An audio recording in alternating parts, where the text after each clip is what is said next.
Adımı fısıldayın, hissedin. O, rüzgarın kendisidir. Hem bir buğday tanesini nazikçe sallayan Meltem'in, hem de dağları titreten fırtınanın içindeki iradedir. Ben Enlil. Hikayem, zamanın kendisi kadar eskidir. Evrenin ilk nefesinden bile önce başlar. Henüz gök ve yer diye bir ayrım yokken, her şey sessiz ve formsuz bir rüyadan ibaretti.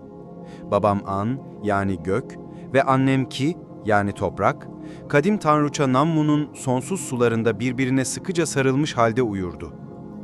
Benim doğumum, bu kozmik sükunetin sonu, bir ayrılığın ve kaçınılmaz bir düzenin başlangıcıydı. İlk nefesimle onları ayırdım. Bu nazik bir uyanış değildi, bir yaratılışın şiddetiydi. Tüm gücümle babam An'ı yukarı ittim, onun karanlık enginliğini yıldızlarla süslü gök kubbe olarak sabitledim.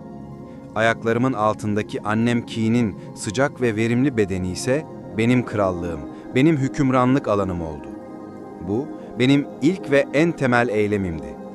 Çünkü sizin, yani ölümlülerin yaşayabilmesi için bir göğe, bir yere ve ikisi arasında nefes alacağınız bir boşluğa ihtiyacınız vardı.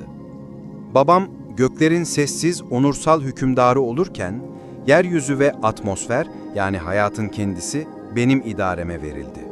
Gök ile yer arasında bir köprü, bir yönetici, evrenin faal gücü oldum. Adımın anlamını mı merak ediyorsunuz? Bilgeleriniz onu asırlardır tartışır. Bana basitçe rüzgarın efendisi derler. Çünkü hayat veren Meltem de benimdir, her şeyi yerle bir eden fırtına da. Ancak bazıları adımın havanın hareketindeki o görünmez, elle tutulmaz ruhu temsil ettiğini söyler. Onlar gerçeğe daha yakındır. Ben, hissedilen ama görülmeyen o kudretin ta kendisiyim. Hem yaratanım hem de yıkanım. Bu bir çelişki değil, Mezopotamya topraklarının kaderini yansıtan düzenin ta kendisidir. Hayat veren nehirler ve her şeyi silip süpüren seller gibi. Babam An ve bilge kardeşim Enki ile birlikte evreni yöneten yüce bir üçlüydük. Gök, yer ve sular. Babamın adı en yüce olsa da zamanla idareyi ve icraatı bana bıraktı. Tanrılar Meclisi'ne ben başkanlık ettim. Kaderi ben belirledim. Krallığı yeryüzündeki fanilere ben bahşettim. Kutsal sayım 50 idi.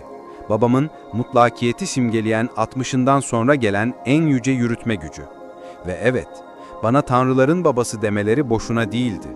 Evren boş kalamazdı. Düzenimin bekçileri olmalıydı.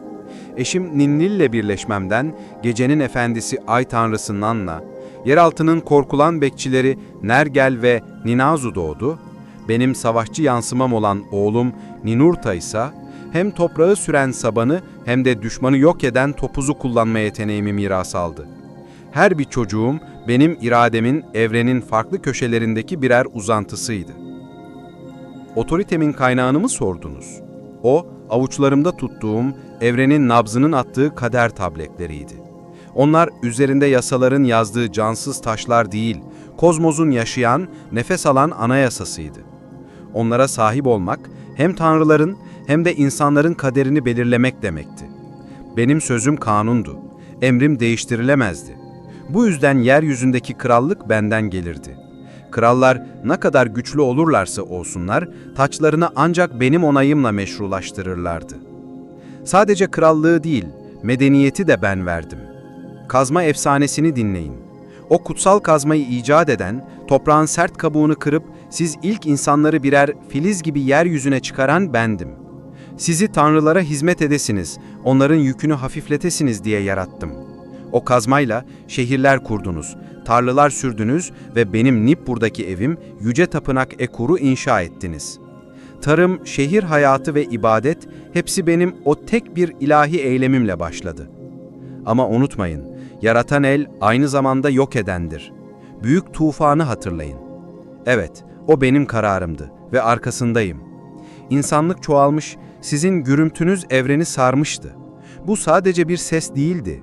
Keosun, düzensizliğin, kadere isyanın ve ahlaksızlığın dayanılmaz uğultusuydu. Önce veba, sonra kıtlık göndererek uyardım. Ama kardeşim Enki, o her zamanki merhametiyle size gizlice yardım edip benim planlarımı bozdu. Sonunda tanrıları ikna ettim. Tufan gelecekti ve bu kusurlu yaratım silinecekti. Gılgamış'ın destanında kurtulan o ölümlü Utnapiştim'i gördüğümde öfkelenmemin sebebi bir insanın yaşaması değil, benim mutlak ve gerekli olan hükmümün delinmiş olmasıydı.